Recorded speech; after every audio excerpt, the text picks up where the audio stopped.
कोल्हापूर जिल्ह्यामध्ये महायुतीनं सरशी केलेली आहे. 10 पैकी 10 जागा या महायुतीने जिंकलेल्या आहेत. राज्यामध्ये ज्या पद्धतीनं कौल मिळालेला आहे तसाच कौल कोल्हापूर जिल्ह्यात देखील मिळालेला आहे. आपल्यासोबत धनंजय माडिक आहेत. खरं तर 1 महिन्यापूर्वी तुम्ही म्हटला होता की कोल्हापूरमध्ये 10-0 होईल. काय नेमकं कसं काय झालं? महाराष्ट्रामध्ये महायुतीच्या माध्यमातून होत असलेली विकास कामं, लोककल्याणकारी योजना याच्यामुळं महाराष्ट्रातून खूप मोठ्या प्रमाणात महायुतीला समर्थन मिळत होतं. मला 3-4 जिल्ह्याची जबाबदारी होती. या 4 जिल्ह्यामध्ये मी पाहत होतो नागरिकांच्या कशा पद्धतीच्या अपेक्षा ज्या होत्या त्या पूर्ण करण्याचं काम आमचं सरकार करत आहे. आणि कोल्हापूर जिल्ह्यामध्ये सुद्धा एक अभूतपूर्व परिस्थिती निर्माण झालेली होती. जिल्ह्यातील सर्व प्रमुख नेते महादेवरावजी महाडिक साहेब, हसन मुश्रीफ साहेब, विनय कोरे साहेब, आवाडे साहेब अशी सगळी ताकदवान मंडळी आम्ही सगळी एकत्र आल्यामुळं मला विश्वास होता की या जिल्ह्यामध्ये एक वेगळा निकाल लागेल. आणि मी 1 महिन्यापूर्वी सांगितलं होतं की 10-0 होईल. कोल्हापूरकरांनी त्याला प्रतिसाद दिला आणि आमचे महायुतीचे 10च्या 10 उमेदवार निवडून दिले. मी कोल्हापूरकरांचं मनपूर्वक आभार व्यक्त करतो. पण तुमच्या एका वक्तव्यानं तुम्हाला राज्य पातळीवरून देखील घेरण्याचा प्रयत्न झाला, तर त्याचा काय फायदा या ठिकाणी झालेला दिसतोय का तुम्हाला? महायुती म्हणून आम्ही लोकांच्या समोर विकासाचा अजेंडा घेऊन जात होतो. लोककल्याणकारी योजना लोकांपर्यंत पोहोचवण्याचा प्रयत्न करत होतो. आणि भविष्यात आम्ही काय करणार आहोत, उदाहरणार्थ शेतकऱ्यांची कर्जमाफी करणार आहोत, महिलांना 1500 वरून आता 2100 वर आम्ही लाडकी बहीण योजना नेणार आहोत. अशा विकासाच्या गोष्टी आम्ही करतो. परंतु महाविकास आघाडीकडे असला कुठलाही अजेंडा नव्हता. तुम्ही जर त्यांचा जाहीरनामा सुद्धा बघितला तर जे लाडक्या बहिणींना 1500 रुपये दिल्यानंतर महाराष्ट्र खड्ड्यात जाईल असं म्हणत होते, आर्थिक शिस्त बिघडेल, तिजोरी रिकामी होईल म्हणत होते, ते त्यांच्या जाहीरनाम्यामध्ये मात्र म्हणतात की आम्ही 3000 रुपये देऊ. आणि महाराष्ट्रातल्या जनतेला एकनाथरावजी शिंदे, फडणवीस साहेब आणि अजितदादा यांच्यावर विश्वास होता.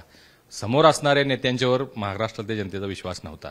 आणि म्हणून त्यांनी निवडणुकीमध्ये कुठेही विकासाच्या गप्पा किंवा गोष्टी केल्या नाहीत. कुठलाही विजन त्यांच्याकडे नव्हतं, कुठलाही विकासाचा रोडमॅप नव्हता. आणि म्हणून अशा कुठल्या एखाद्या वक्तव्याचा आधार घेऊन काय साध्य करता येतंय का, लोकांच्या समोर केविलवाना प्रयत्न त्यांनी केला त्या वक्तव्याचा प्रयास करून.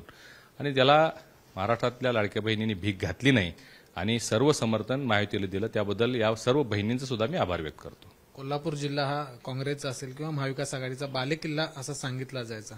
हे सगळा बालेकिल्ला कब्जा केलाय त्याच्यावर. हे सगळं खोटं होतं, चुकीचं होतं. सतेज पाटील यांचं जे राजकारण आहे हे द्वेषाचं राजकारण होतं. स्वतःच्या उद्योगाच्या माध्यमातून 2 नंबरचा पैसा निर्माण करायचा, त्यातून तो सत्तेत लावायचा, सत्तेच्या निवडणुका सत्ता ताब्यात घ्यायच्या, सत्तेत पुन्हा भ्रष्टाचार करायचा, त्यातून पैसा मिळवायचा आणि आणखीन सत्ता कमवायची. हे गेले अनेक वर्ष चालू होतं. आणि हे चालू असल्यामुळं आपण पाहिलं की अनेक सत्ता त्यांच्या ताब्यामध्ये आहेत. 15 वर्ष ते आमदार आहेत, ते मंत्री होते, पालकमंत्री होते, त्यांचे 4 आमदार या कोल्हापूरमध्ये होते. परंतु कोणतंही भरीव काम ते कोल्हापूरमध्ये करू शकले नाहीत. आणि हे कोल्हापूरची जनता गेले अनेक दिवस पाहत होती. त्यांची भाषा, त्यांची मगरुरी, त्यांचे घमेंड, त्यांचं वागणं हे सुद्धा कोल्हापूरकर पाहत होते. टोलच्या वेळेच्या आंदोलनाची आपल्याला आठवण असेल, सोर्याजी पिसाळ म्हणून त्यांना पदवी दिली गेलेली होती. अनेक वेळा ते भडक वक्तव्य करतात. परवाच मधुरिमा राजेंच्याबद्दल ज्या पद्धतीनं अश्लील भाषेत ते बोलले ते सर्व कोल्हापूरकरांनी पाहिलेलं होतं. आणि म्हणून लोकांच्या मनामध्ये त्या व्यक्तीबद्दल चीड निर्माण झालेली होती. सतेज पाटलांनी गेले अनेक वर्ष अनेक वेळा हे सांगितलेलं आहे की आम्ही कोल्हापूर जिल्हा महाडिकमुक्त करू, आम्ही कोल्हापूर जिल्हा भाजपमुक्त करू, कमळमुक्त करू. परंतु आज त्यांच्या स्वभावामुळं, त्यांच्या वागण्यामुळं, शूरूढ प्रवृत्तीमुळं कोल्हापूर जिल्हा काँग्रेसमुक्त झालेला आपल्याला पाहायला मिळतो.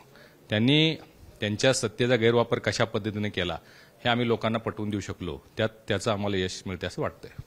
राज्य पातळीवर अनेक जोडण्या लावण्यामध्ये सतेज पाटील हे मुंबईला वारंवार जायचे किंवा राज्य पातळीवरचे महत्वाचे नेते म्हणून.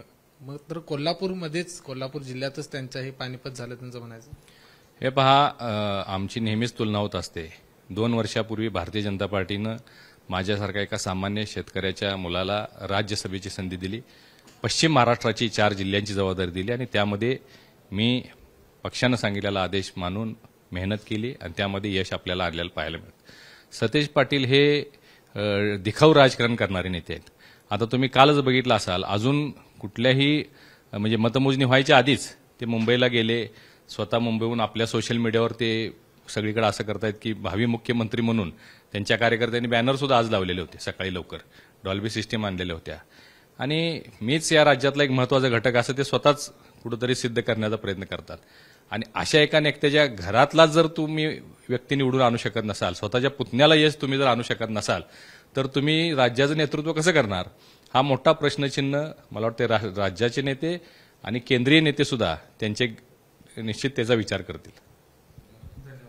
तर आपण बघितले की सतेज पाटील यांनी आपल्या घरातल्या व्यक्तीला निवडून आणू शकले नाहीत आणि राज्याचं नेतृत्व करायला निघाले होते.